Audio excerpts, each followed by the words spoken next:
All right, let's jump in, folks. It is time to talk about the fall of Jerusalem. Yeah. Um, there's a bit of overturn, where there's a lot of stages. Like this, the fall of Jerusalem doesn't happen all at once. And there's names and name changes, and there are a bunch of names that I'm going to guess that you all are not familiar with. And so we're going to try to take this slowly to make sure we know who is who and what's going on, and who is the son of who, and which king, and who's being replaced by who. But first, we are going to start with the death of Josiah. If you remember, King Josiah is who we read about last time. He reformed the tradition. He is like the best of the best of the kings. They found the book of the law, which is likely Deuteronomy. They read it, they repented. They had the Passover for the first time. He destroyed all of the idols in the land. He consolidated uh the worshiping space to Jerusalem and to the temple, and he's about as good as you get in the eyes of the author.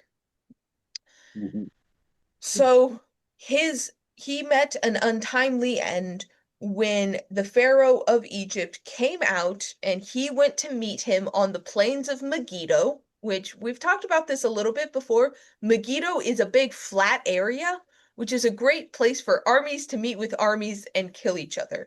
This is where we get the term Armageddon, because Har means mountain, and so it's the mountain of Megiddo. So this is the end times battle place, but they're just meeting there. It's not the end of the times, but the Pharaoh kills Josiah. And this is going to set up a dynamic that plays out for basically the rest of the story. What Egypt is doing is making Judah and Jerusalem a vassal kingdom. Uh, Assyria, Babylon. Let's see. Oh, no, it's first the king of Assyria. So Assyria is kind of a dying force at this point in time. So Assyria and Egypt are clashing heads, and they basically, the two empires are meeting in the small strip of land where there is water, where there is food, and that just happens to be right over top of Jerusalem. They don't care about Jerusalem and Judah. It is just the two empires have their meeting point right on top of each other. Mm. And so Egypt is basically taking the territory as a buffer zone.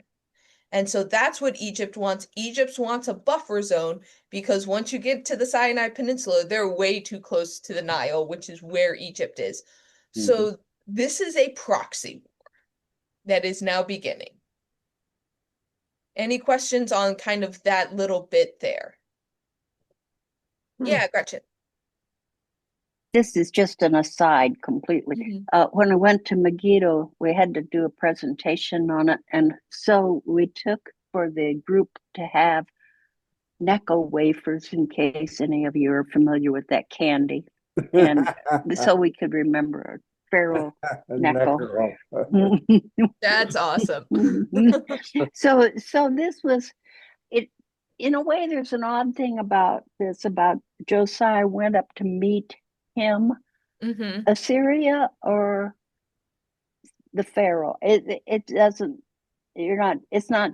And the Pharaoh then killed him. He went up to meet him. He didn't go up in battle, really. Right. Well, but Larry. when the Bible says he went to meet him, it often seems what ends up is a battle. So I just wondered if that's what the term they use. It wasn't to go out to have a nice, polite conversation. They went out there to fight. So I'm looking at the notes here just to see what this is one where English doesn't have very specific pronouns. And other languages tend to be a little like you can tell a little bit more information. Um, and so this is what the commentator is saying, that Pharaoh Necho, who had just come to the throne in 1610 BCE, was apparently on his way to join the Assyrians in an attempt, oh, wait, in an attempt to curb the growing power of the Babylonians. So the Assyrians and the Egyptians are teaming up. Oh, okay. And basically the king of Judah is like, hey, I'll join along too. And the king of Egypt's like, get out of our way. I don't care. So if that shows you how insignificant this tiny country is the king of Egypt was just like, you're annoying. The Pharaoh and the Assyrians are teaming up because now Babylon is a growing threat. Okay. Let me pull up some of our maps just as a refresher for kind of where we are. So is Babylon where the Chaldeans are? So Yeah. yes and no. There is a distinction here that's important. Okay. Um, Here we go. All right. So here we go. So this is more or less the time period we're at. That's zoomed in. That was, oh, there we go. So we have Egypt here who is a long-standing empire powerhouse. They have influence downriver, but it's not a strong part of their kingdom. You have Judah that has a realm of influence around this area, but they're not considered powerful. Assyria has this space over here. And so this is where some of these terms we have in modern English, is specifically in Michigan, we have a major Chaldean population, and Chaldeans are very specific that they are not a part of other groups. And so Babylon is over here, and they will take over like Elam and Media here. The Chaldeans are kind of in this desert region. So today, this is Chaldeans are in the same area that we would consider like people who are Persian come from, but they have are culturally distinct. So Babylon gets Chaldea on its side. And so it's one of those that like the Babylonians and the Chaldeans have different cultures, but the Babylonians and Chaldeans basically are working together, and the Chaldeans are they're Babylon is using them as a military force. And so if you see that Babylon is getting this area and this area, Assyria is getting panicked, and Egypt is getting worried because if you have Chaldea here that is influential, they're actually creeping towards Egypt. And so Egypt is going to meet Assyria, and that is right. If you see where things are, we have Jerusalem here, Damascus here. I believe that Megiddo is around here. So Megiddo technically is in Galilee. So it's more in the northern area. So Judah is going up to meet these two and is basically swatted away. Okay. Now, has, let's see, Judah still exists here. Israel has gone. Correct. Okay. So Are they part of Babylonia? I thought Syria took them over. so Assyria. Assyria took over Israel, the northern kingdom. That's correct. So this area here kind of counts as Assyria at this moment. Okay. This is the founding area of Assyria. The green is one king's expansion, and then the blue is another expansion. And I actually believe that this part here may actually, I'm looking at the notes here, this may also be considered Assyria at this point. So this is like Assyria at its heyday. The thing is, this is where Babylon will go, is This green area is how much the Babylonian Empire will take over. Like Babylon, for however big Assyria was, Babylon then just demolishes them. Mm. Let's see. A clearer example, so less detail, but more contrast. So this is our story today is how Babylon does this. But once again, we see this connective tissue here where you have Egypt, which is a powerhouse. Like you really want the stability. Like Egypt in some ways is the breadbasket of this region because they have such reliable weather that they grow a lot of grain. So Babylon, they don't care about Judah. They want Egypt. But if you have a bunch of rebels causing a problem on your highway, you deal with the rebels. So that is your two-sentence summary, is Babylon wants Egypt and Judah's getting in the way. So Yeah, Babylon does get Egypt. Yes, they do. Wow.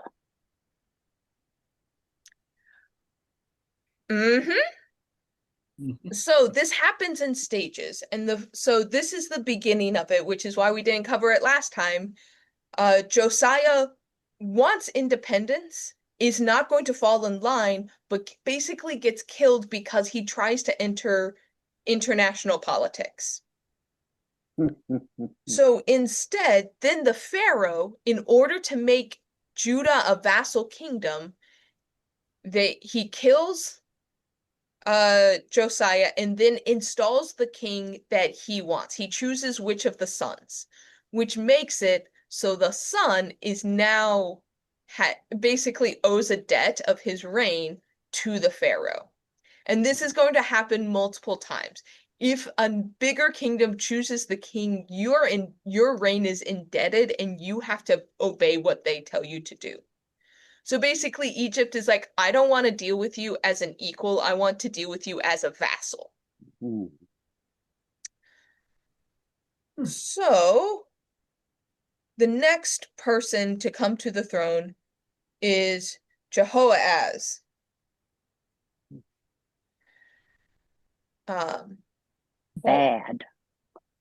So the question is, the next few kings of Judah the author doesn't like them. It doesn't state what their sins are. It just says that they're bad kings. And I'm curious for you all, why are these kings, in the author's point of view, bad kings?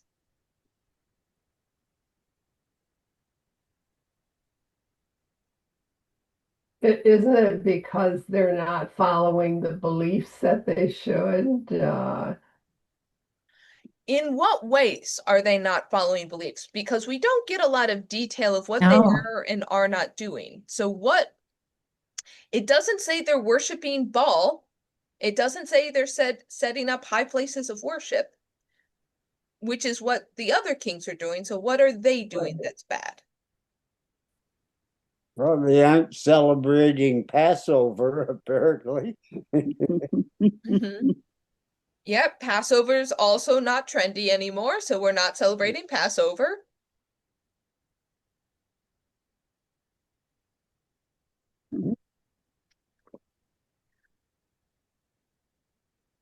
Other thoughts? It doesn't, does it say? Does it actually say what they do? No, they don't. So you have to guess. It doesn't state it outright, so we have to use context clues of what these kings do that Josiah didn't do. Or what did Josiah do that these ones aren't doing?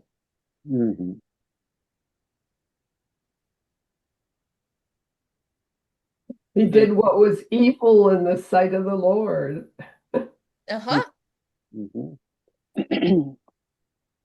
Well, did they go back to idol worship or build separate places of worship? What did they do? We don't. So that could be a possibility, but we actually don't have it say that they did that. My guess is purely paying tribute to these larger empires was enough to get them considered to be bad kings. Oh, really? Oh. because because by paying empires, which they were forced to do, like mind you, these kings did not have a choice. Yeah. But by paying the empire, you're paying for the religious institution that is not the Israelite worship. Mm. So it is purely the fact that they are being vassal kings and doing exactly what vassal kings do, which is why they're considered bad. It's not because they were crappy at ruling. It's not because they like set up false gods. It's purely that they were powerless and they got punished when they rebelled. Yeah. So I bring that up to say I would have grace with these people. The author doesn't like them for very specific reasons, but I don't think these kings had much of a choice. Okay. Well, they weren't really kings. It was just like they were just figureheads. Yeah, And so basically. they acted like figureheads. They did whatever they could to survive. Exactly. Yeah. They did what boss told them to do. They're just middle management at this point. Oh, They got to keep the title of king, but it really didn't mean much. Right. Yeah. So, the next one is Jehoahaz, and Pharaoh confines him so that he might not reign in Jerusalem, impose tribute on the land of 100 talents and a sack of gold. The problem is he's imprisoned. He has no way to pay for this. So his solution is taxes. Yeah. Mm. So how now we start to get this kind of dual view of what is the royal experience and what is the commoner experience. So the king is basically imprisoned, even though he's a vassal, and then the common people are expected to pay the tax to fund Egypt's wars. How are you feeling as the common person? On a scale of 1 to 10, with 10 being revolution, 1 being this is manageable, where are we on the scale of panic? You're pushing up.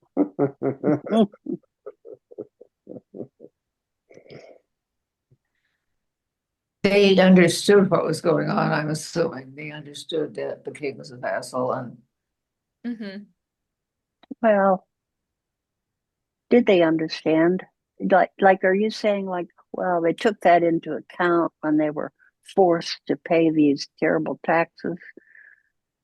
Oh, maybe they blamed him because they're having to pay taxes. Like we shouldn't have to be doing this. Uh, God is our God. We don't need to deal with this empire stuff. yeah. But it doesn't say that they're objecting to it. It seems like they're just going along with it.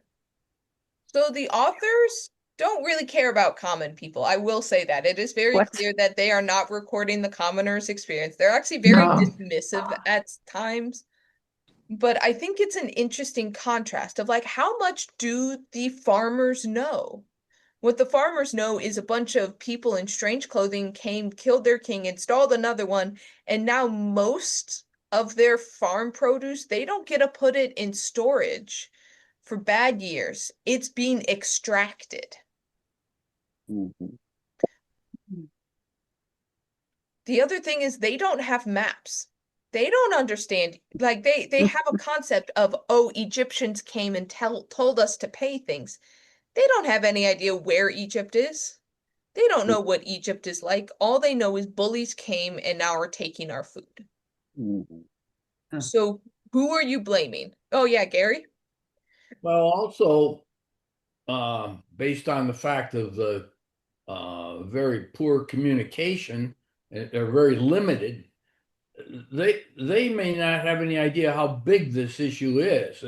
It might be looked at as the local, only those people I know and see are behind my condition here. 100% yes. They have no concept of empire, so if their life is terrible, they're going to blame the people that they can see and talk about. Mhm.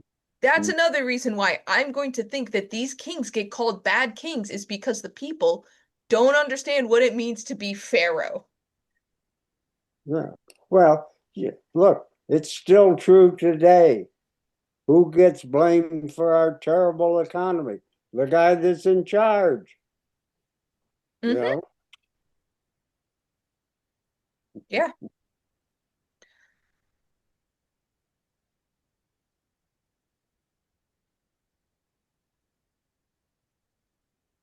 All right. So then we get another regime change. Jehoahaz is considered not effective. So the Pharaoh takes Jehoahaz away and he takes him to Egypt. This is a tactic that is going to be used many times. This is the fate if you are in the upper echelons of society. There is a 50-50 chance. Do you get killed or do you get taken to court? And I know that sounds silly. Why would you want an enemy king or a vassal king in court? So what would be your thought? Why would Pharaoh want to have the king of Judah at his table in his court? Yeah, Gretchen? Keep your friends close, keep your enemies closer. That's part of it. Keep him, he can't do anything if he's literally sitting at my table and I watch him. Right. There's another piece of it. Is there any relationship to the fact that Israel left Egypt to begin with? And no, Egypt doesn't care. it's a long time ago. Egypt actually has no records of the Exodus. And so Okay. that is an Israelite story. That's not an Egyptian story. Oh, okay. So they don't care. I forgot about that. Mhm. Yeah, Larry? The captive might be considered a bit of a hostage. In other words, maybe if you've got the ruler in your clutches, you have a certain amount of leverage with the country from which they came. So I'm going to help you out with this one. This is, yes, but more than a hostage, it's humiliation. Oh, Look at this one. Look at who I captured. Isn't he adorable? Look, I dressed the Hebrew up in the Egyptian clothes. Doesn't he look funny? Oh, can you sing us a song of your land? Can you entertain us? Tell us a Hebrew story. Tell us one of your people. It's humiliation. And we see this down the line. This comes into play with Babylon as well.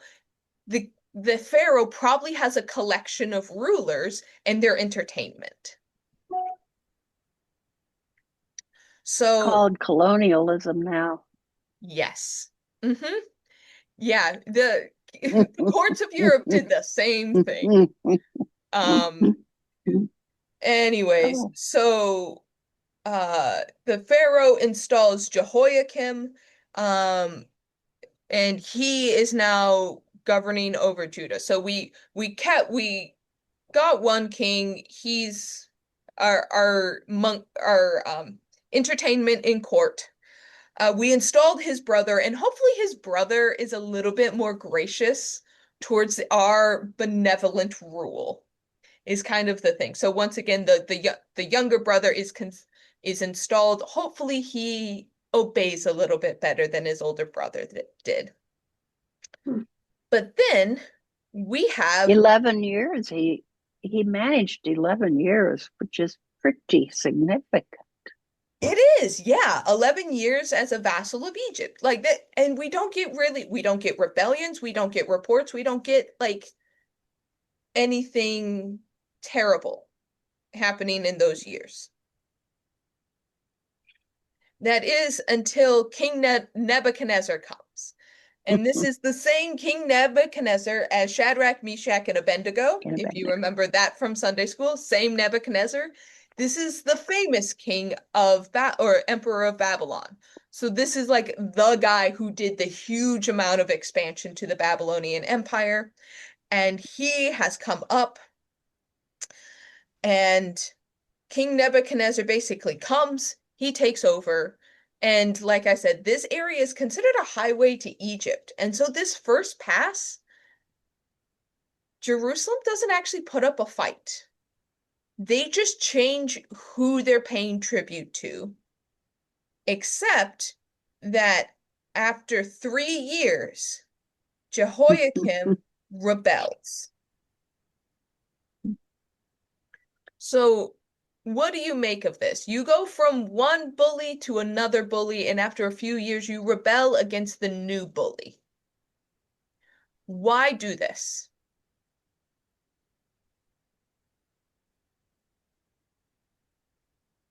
It doesn't seem though it's very well thought out, but they probably Mm-hmm. It's just not had well it. thought out. It's just, I don't know. Who knows what happened? He was there 3 years, and then what happened? Mm-hmm. What was he sent against him? He So this is, turned and rebelled. Come once again, on. I'm going to read straight from the notes because this is history that I can't summarize better than what's already been said. At the Battle of Carchemish, Nebuchadnezzar had won a decisive victory over the Egyptians. He followed this triumph with a campaign in Syria and Palestine. It was during this time that Jehoiakim thought it prudent to conclude a treaty with Nebuchadnezzar. So there's a treaty that we don't see in this text that was written. Um, a treaty with Nebuchadnezzar, and Judah was a Babylonian vassal from 604 to 602. And in 601, however, the Babylonians were driven back to their homelands by the Egyptians, and Jehoiakim concluded that the political tide had turned, and so he rebelled. So basically, Egypt was taken over, then Egypt fought back, and Jehoiakim thought that the tides were turning, so he's willing to go on Egypt's side, but he was wrong. Babylon will continue to be stronger, and so, as our text says, the Lord set against him, meaning the king of Judah, bands of Chaldeans, of Arameans, of Moabites, and bands of Ammonites.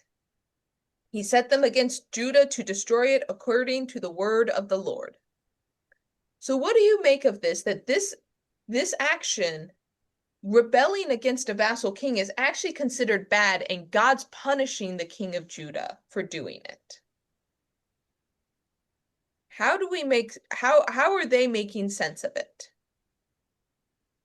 And it's interesting. It's a traditional enemies of Israel and Judah.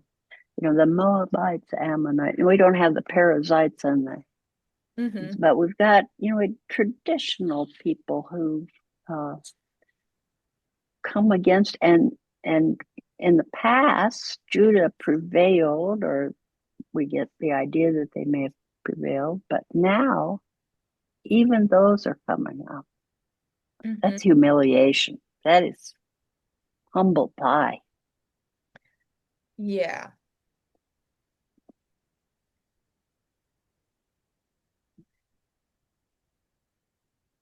I do get a note from the commentator here that Chaldeans refers to the inhabitants of Babylon during this period. So that answers a question we had asked earlier.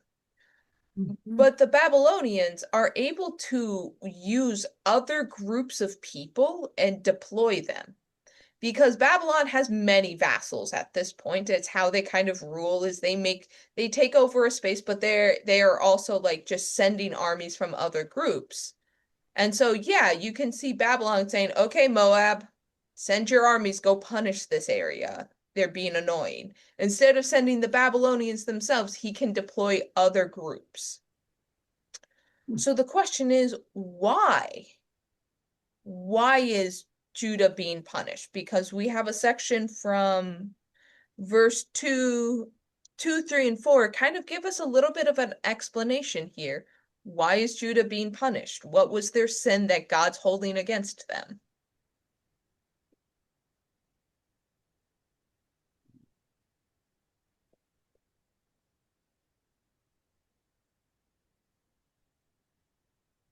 Are you talking about Judah being punished by God or Judah being punished by Babylon? Judah being punished by God. Why is Oh, God, why this isn't considered King Nebuchadnezzar's punishment. This is God's punishment. Why is God punishing them?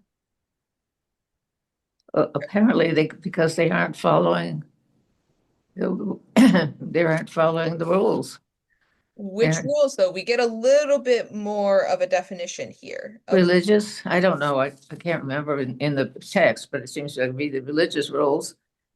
It states it in verse 4. Gretchen, were you trying to say something earlier? Well, I was going to say, I had tried to, I looked back to chapter 21, what Manasseh did. And, he erected all the towers for Baal and brought back Astarte. And he really, so they said, so basically they're still paying for that. Oh, So we're talking. one thing that's a little bit confusing, Manasseh is not a person anymore. Manasseh was it's one of the tribes, one of the 12 tribes. And there, for some reason, it's one of those where the scripture will switch and talk about Israel and Judah and call them Manasseh. Manasseh was the tribe that was on both sides of the Jordan River. So it's saying that group of people spilled innocent blood. I believe there was one king that was made their sons pass through fire and did all these terrible things. And so that's what it's connecting to is the spilling of specifically, I think this one, if I remember correctly, is a punishment for child sacrifice. And so Egypt, and in this view, once again, we're getting another view of why does Jerusalem fall? Well, God is punishing them. And both Egypt and Babylon are considered tools of God to punish the people for their sins.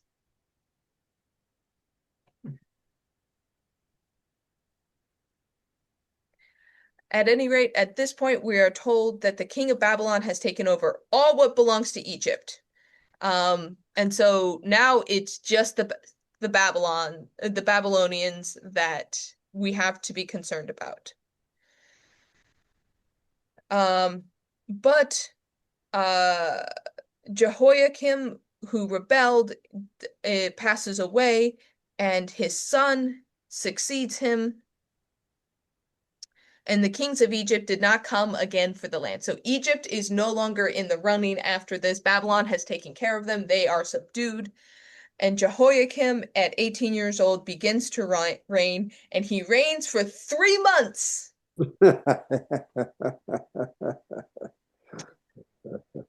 And after 3 months, the king of Babylon comes himself and starts besieging the city, and Jehoiakim gives himself up. Yeah.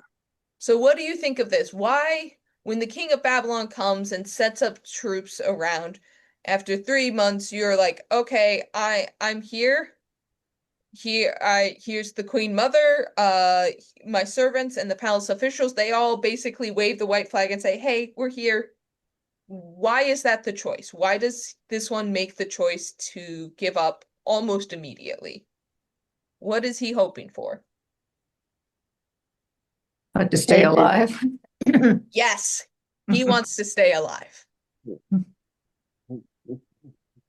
By him choosing to do this, what is he sacrificing?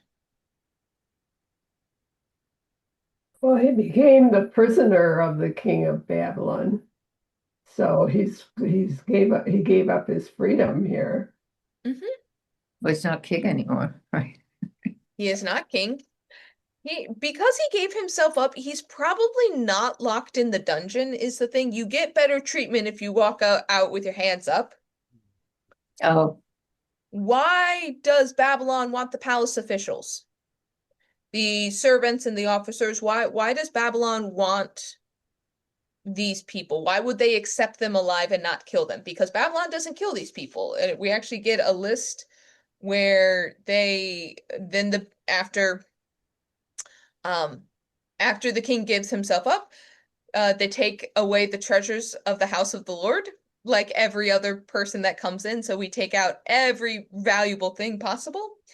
But they also carry out in verse 14 the officials, the warriors, the tens of thousands of captives, the artisans, the smiths, and no one remained but the poor people. So why take the upper and middle classes of Jerusalem? Why does Babylon want them? They want them for their skill. It's kind of like our immigration policy. We only want people who are well trained, and so this will help Babylon. And these people will have a pretty good life in Babylon, and the people left behind are going to suffer. But this is general. This is general. The general treatment that Babylon provides for Judah takes away all of the upper crust, leaves behind the ill, the old, right. children, useless people. The poor people, yeah. Yeah, and it helps to keep the entire populace in line if you've preserved the leaders up there. If you killed all of them, they're going to they're going to feel subjective. But if their leaders are still alive, they're not really they're cooperating with their captors, so everybody's more willing to go along with the situation. Mm-hmm. Also, Well, it's really interesting how Babylon is. They are picky about who they take, but they don't kill everybody the way previous countries have. I mean, certainly is what Judah and Israel did when they had a war. They killed everybody. Yeah. Gary, what They were you don't even kill. They take care of Jeremiah too. Mm-hmm. Yeah. Yeah, Gary? just an operational sense, you're building this, you're taking off over all this land and building this big empire. You need to disperse the talented people that you have captured where they're needed to strengthen the whole. You can't, so that it's a resource. Mm, Yeah. yeah, right. This is one where human capital is now seen as valuable. And I like that you all pointed out previously, when you went to battle, especially in like what we saw in Judges and Joshua, kill everyone. God said, kill everyone, and then you're going to send like settlers to repopulate the land. Yeah. That's how you do small scale skirmishes. And you can like grow your empire little bit by little bit. That's not how you create an empire. How you create large scale empires is you take people from one area and you put them in another area. If they can't leave, they don't know the language, and they don't know how to get home, they're kind of captive in a way. It's not dissimilar to taking someone to another country and taking away their passport. You disperse them enough when they do not have critical mass to rebel against you, but you need artisans, so you're kind of mixing everyone up so that everyone is reliant on you to survive. Yeah, Gretchen? Well, and I think Gary's point, taking all of these skilled people who could run, they don't care in a way where they're taken to. If you're from Babylon, you want to stay in Babylon, but if you're from Judah, you don't know if it's going to Babylon or going over here in this out of the way place. So you're good to go wherever. You don't have any choice for one thing, but The other thing that is the supply line is some of these artisans are needed for battle. That is why smiths are talked about specifically. Now, if you are going to go to war, being a blacksmith is the job you want because you're not on the front lines. They are stealing soldiers, so they are refreshing basically their frontline soldiers are people from other countries, but they also have the blacksmiths because if battles go bad, blacksmiths do die. And so they're replenishing some of the things that they need to take over other places. And so that's part of it where like they want slaves and human resources, but if you make like pottery or vessels, they're putting you in places where they need you and they want your talent. If you can read and write, even if it's in another language, reading and writing is very valuable. They will teach you another script, and now you will be able to take notes for the generals. Human resources are so valuable. And so, yes, they want the people. They don't want to kill everyone. They actually want to preserve as much of that as possible. And someone mentioned it at the beginning, good call for that one. If you keep the king alive, you don't have a martyrdom complex. You keep the people in line a little bit more if they don't, you don't give them a cause to go behind. And that's very important going forward, is a dead king is a martyr. A live king is a captive. But then even after, so the previous king gives himself up, a lot of people are taken from the land, then someone still needs to rule over this little backwater nation, and so Babylon employs Jehoiakin's uncle, and every time they rename him, they're renaming them Babylonian names. That's what they're doing. They're taking a Judah, like a Judah name, and they're making it Babylonian because they don't care. They want something easier to call you. And so Zedekiah is 21 years old when he is put onto the throne by Babylon. But it is once again said he does evil in the sight of the Lord, but Judah and Jerusalem so angered the Lord that he is expelling this nation from his presence. So God is basically saying, I'm not watching over you. I'm not caring about you. What happens, happens. Once again, we get another rebellion where Zedekiah, even though he was put on the throne by Babylon, he decides to rebel in the 9th year. And this one is the bad one. So previously, we have the start of the diaspora when the other king gives himself up. This is now the siege, I believe. Yes, this is the siege of Jerusalem. So he rebels against the king of Babylon in the 9th year of his reign. It's like at the end of the 9th year. So we're almost at the 10th year. And the king of Babylon has no problem coming and showing him exactly where he is in the order of things. But the first question is, why would Zedekiah rebel? Why do this now?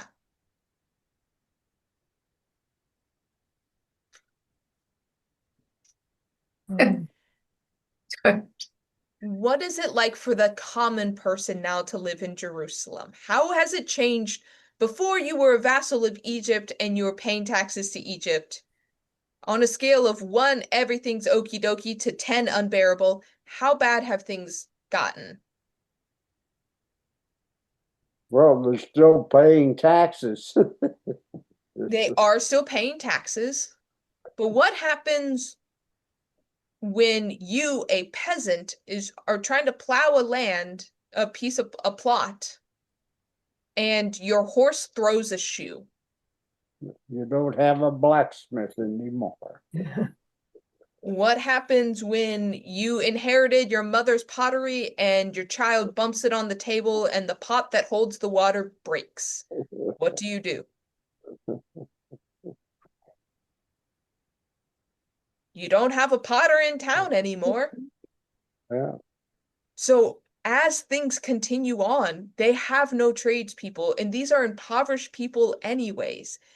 Things are steadily getting worse because they don't even have the people there to make life maintainable. Mhm. So they are Right. trying to maintain taxes. They have an extraction economy, so they have to put out the same amount of grain, the same amount of olives, but they have less and less tools to do so as things just generally get worse. Mhm. And once again, if things are getting worse and worse, who are you going to blame? Person at the top. The person at the top. And so if you're Zedekiah and your people are struggling and things are getting worse and worse, and you don't have a blacksmith, you have no idea how to get a blacksmith, what are your choices as king? Mhm. You can plead with the emperor to say, like, hey, we need at least one blacksmith. Can you send one person back? And the king and the emperor Nebuchadnezzar says, but if you have one blacksmith, you can make a spear. So no, I'm not going to send you a blacksmith to make a horseshoe because that blacksmith knows how to make a spear as well. So you can see how everything's getting worse and why there's a certain threshold where it can't get much worse than this. We might as well try. Mhm. Like almost you have nothing to lose. Yeah. They still had the temple, oh, didn't they?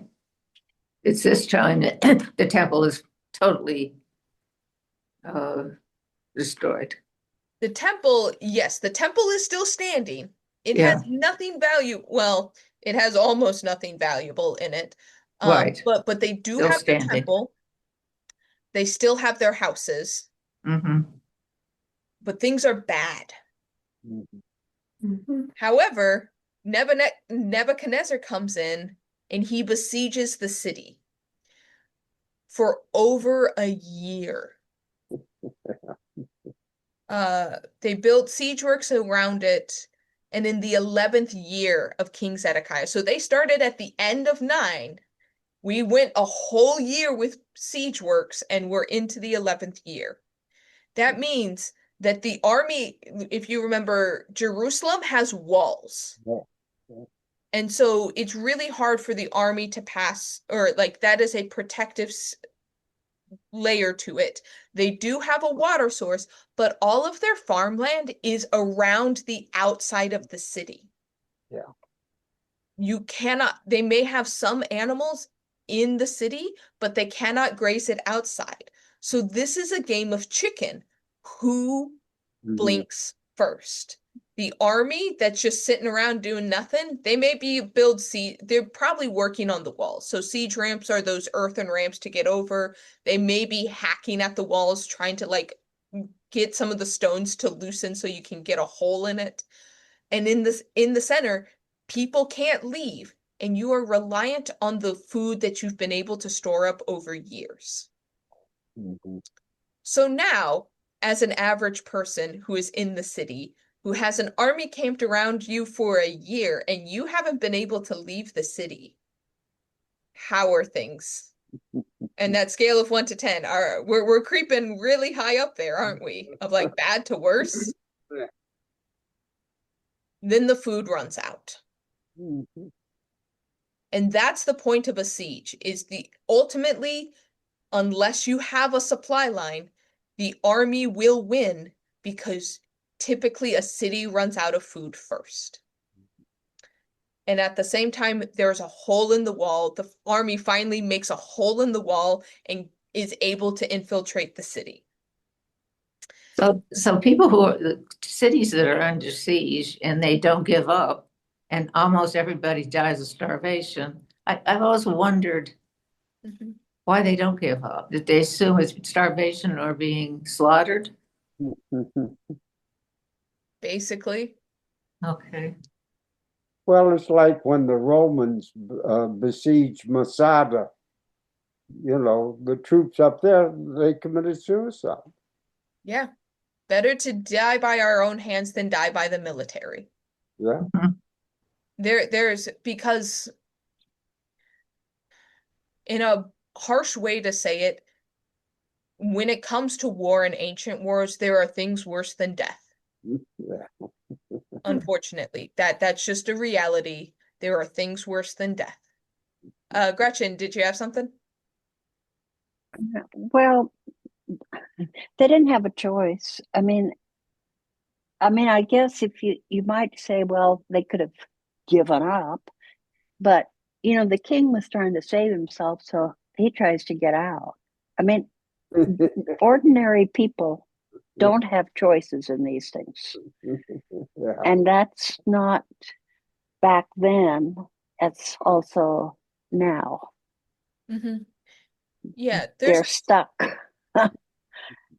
there's a certain point where if the king has set up people at the gates of you can't get out unless the king lets you out. But at the point where there is famine and there's a hole in the wall, we see that the king himself once again tries to save himself. They go through a hole in the wall in the middle of the night. They're trying to make their way to Egypt. And they get caught. And they get put to death for this treachery. They do not make it to Egypt. And then the Chaldeans, they broke things into pieces. So now they're burning the temple down and they're burning their houses. So now they no longer have shelter. They make it in and they start burning things. In the temple, they really don't have a lot left in this temple. It's been gutted. They do the equivalent of looting a house where they're taking out the copper wiring. They're taking the bronze pillars, they're cutting it into pieces so they can take it back. They're like, fine, we'll take even the most menial things out of here so it's at least a little bit worth our time. We will melt this down for scrap, is what they're doing. They're scrapping the temple and scrapping the houses. They are taking every little bit. There's probably a lot of death, a lot of other things. Like I said, there are things worse than death when an invading army comes in. I think it's interesting, don't you, that the deserters they mention deserters. I think it's interesting that they do that because it's apparent people had deserted. They say they took care of everybody who was left and the deserters, and they took care of the deserters. Mm-hmm. Yeah, it didn't work. Even if you got away, they rounded you up. It was probably pretty apparent who came from Jerusalem. You'd be dirty, you'd be worn out, you would not be wearing the clothing of you would be apparent who deserted. So they then went to the countryside and also took those people who ran away. And anyone, once again, they took anyone who rose up a little bit because once they like leveled society, so you have the peasant class, but a few of the peasant class got slightly elevated because you do need people to run administration, and then they took that small amount of administrators back and the priests. So you now have only the most impoverished people left in the land with no houses, no temples, and everything burning. Um,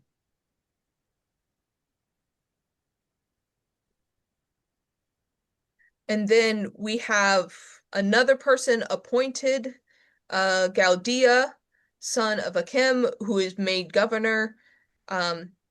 Just once again, he needs one administrator, so he chose the best peasant left, evidently.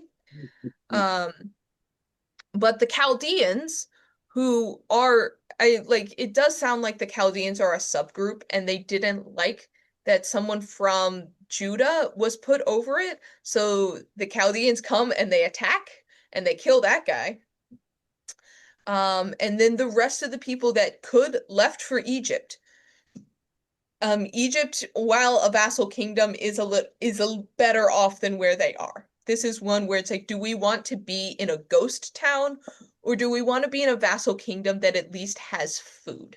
That's why people are going to Egypt. Egypt has reliable food, and this area is so decimated that there is nothing left.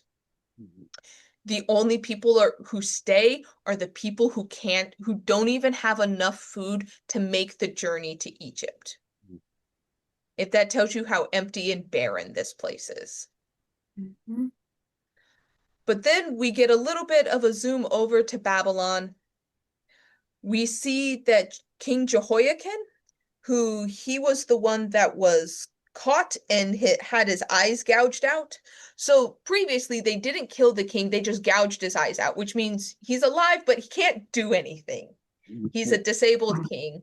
He's sitting, we see that he is released from court by the next emperor.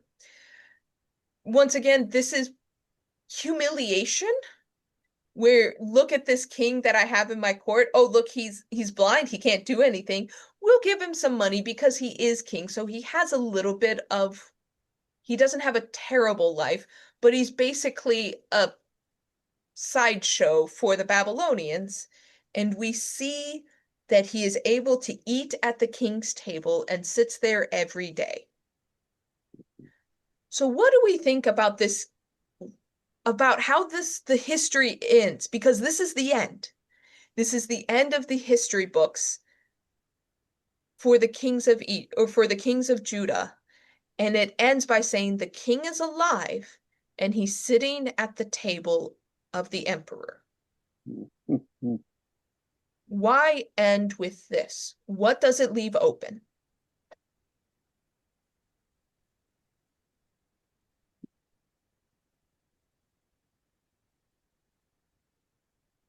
Well, there's always the possibility of Well, I guess it says that they're not dead yet, right? Yeah. I'm sorry. They're not dead yet. And Larry, there's a possibility of what? Restoration, I was saying. Right. There's a flicker of hope. Yeah. Yeah. There is a flicker of hope. Mhm. And they did let them go back. Babylon did not. What, they did not? Babylon does not. Persia does. That's what we'll talk about next time, is we'll get from how we I get to thought here. Did Babylon then become Persia?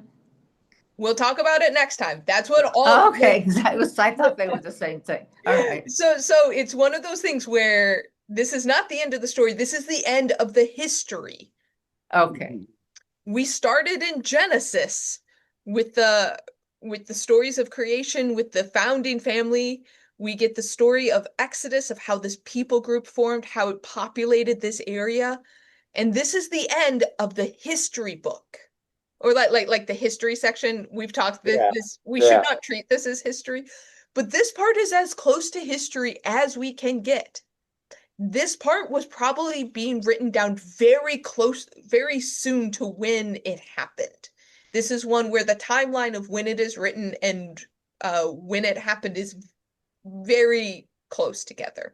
So they're writing this down in Babylon. Okay. And didn't God say, I got rid of Israel, and now I'm going to get rid of Judah? Mm-hmm. Well, but they're leaving the king, albeit blinded, you know. But I mean, they didn't kill all the Israelites. I mean, what's happened to them? So we'll get into this a little bit more next time, of kind of the trajectory of both nations and Okay. the dynamics that we have. So I'm going to say hold out a little bit, but Israel never goes back. Israel is permanently in a diaspora because Babylon doesn't do what Persia does. Okay. Babylon kind of keeps this group of people somewhat together, so they do get largely put in the Babylonian city of Babylon. They make a new life and they're in exile for 70 years. That's your short summary. And the thing is, the king is alive, which means that the line of David has not ended. That's the big thing. The line of David is intact. Yeah. And this is how you get rumors of a Messiah, because the people are waiting for the king to come back. And theoretically, since the book ends and the king is alive, granted, his other sons were killed, but he could theoretically have another son in Babylon. And theoretically, there could be a line of David that is intact. Mm. A little achy, but not So horrible. that is what the story ends on, is actually, I know it sounds bleak, everything's destroyed. And at this point, they're kind of writing it down. They don't really know what's going on. Like I said, all the literate people are in Babylon. Oh, So they don't really know. They're getting secondhand reports about what's happening in Judah, but what they know is their king is alive. yeah. And about how old is he now? Um, Saying that he might still sire. He's an still pretty young. he is. So he was 21 when he started reigning. Um, and he reigned 11 years. Okay. And then 12 That's years. So 12 32. plus 21. He's in his 30s. Yeah, okay. He's not old. No, no, he's still fertile. Mm-hmm. It's, you know, it sort of reminds me of series on television where there's always, you know, at the end of the year, they have a catastrophe and there's always some hope that he'll come back the next time. Somebody is still alive. There's a, Mm-hmm. um, So I'm going to leave you today with actually, I'm sorry we didn't get to Jeremiah. Jeremiah is a first-hand account of this, which is why I had you read it. We are long past time, but it's just interesting because once again, we have the parallels of the yeah, two some stories where same words too. Jeremiah lived through this. And eventually, Jeremiah, against his will, Jeremiah wanted to stay in Jerusalem. Jeremiah eventually gets hauled off to Egypt against his will. So Jeremiah doesn't end up in Babylon. Jeremiah ends up in Egypt. And people literally like tie him up and haul him out. Mm. The end of Jeremiah's book is also hopeful because when Babylon sets up siege works around the city, Jeremiah buys a vineyard. And everyone's like, Jeremiah, you've been predicting doom and gloom your entire life. You were right. Jeremiah, you were right. Why are you buying a vineyard now? You should be gathering resources to save yourself. And he's like, nope, I'm going to buy a vineyard and I'm going to come back here and I'm going to live in it. And everyone's like, you are actually insane, Jeremiah. So Jeremiah is depressing when things are good and hopeful when things are bad. Why is Jeremiah one of your favorite people? Because I love his defiant hope.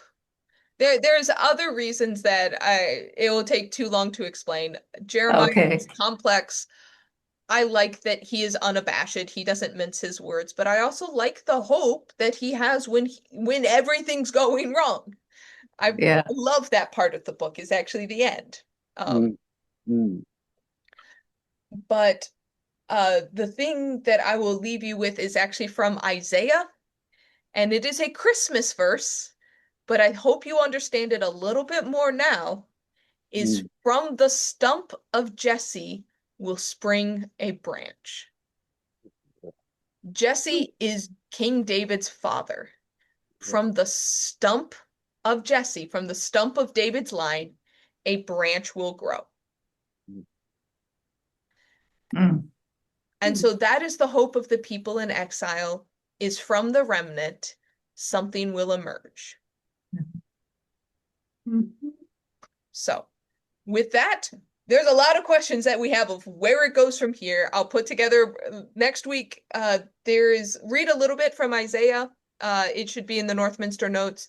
Otherwise, I'm going to walk you through kind of how we get from this to Jesus. It's a big chunk of time, but I'm going to zoom us to bridge the gap. Okay. All right? Mm-hmm. All right. With that, let us pray. Mm-hmm. Faithful and loving God,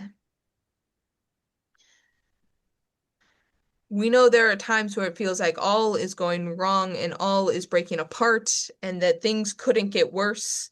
And then sometimes, God, things do feel like they get worse. But we know that you are faithful, that you do not leave us alone, even when we feel rejected and by ourselves. God, you give us hope in those times. A candle that flickers in the darkness, a branch growing out of a stump of hope, the remnant that breeds new life. So God, be with us in this day. Be with us in this season of hope and of Advent, and help us look to you in the light that you are bringing into the world. In Jesus' name, amen. Thank you. Thanks, Chris. Thanks, Chris. Thank you, You. guys.